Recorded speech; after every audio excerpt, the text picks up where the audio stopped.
10वीचा निकाल लागल्यानंतर आता 11वीच्या प्रवेशाची लगबग सुरू झाली आहे।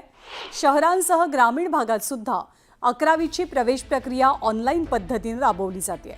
मात्र या ऑनलाईन प्रवेश प्रक्रियेत अनेक अडचणी येत आहेत, त्यामुळे विद्यार्थी आणि पालकांना मनस्ताप सहन करावा लागतोय। 21 मे पासून विद्यार्थ्यांची नोंदणी सुरू होणार होती, मात्र तांत्रिक अडचणींमुळे ही प्रवेश प्रक्रिया 26 मे पासून सुरू करण्यात आली। पण सध्या या ऑनलाईन प्रवेशासाठी अनेक तांत्रिक अडचणींचा सामना विद्यार्थी पालकांना करावा लागतोय। ग्रामीण भागातील विद्यार्थ्यांची ऑनलाईन प्रवेशाची अडचण तर शहरी मुलांपेक्षा जरा जास्त आहे। ऑफलाईन पद्धतीने प्रवेश प्रक्रिया घेण्याची मागणी त्यामुळे जोर धरते।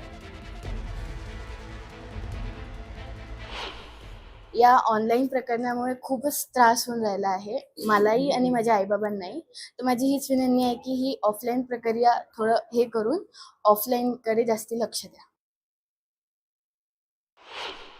त्यासाठी जर मला हे 3-3, 4-4 दिवस जर असे लागत असतील, कारण मी हे पर्सनली ऍडमिशन करून बघत होते ऑनलाईन मध्ये, पण मला खूप प्रॉब्लेम्स गेले, म्हणून आज मी कॉलेजला व्हिजिट केली की म्हटलं मला इथले सर जे आहेत ते मला सहकार्य करतील। पण ऍक्च्युली त्यांना पण तोच इश्यू येत आहे की त्यांचे कॉलेजेस सिलेक्ट होत नाही, त्यांनाही एकेका विद्यार्थ्यांचं करायला 2 ते 3 तास लागत आहेत। म्हणजे हा एक विद्यार्थ्यांना पण म्हणजे खूप मानसिक त्रास होतोय आणि त्यामुळे पॅरेंट्सला पण खूप मानसिक त्रास होतोय।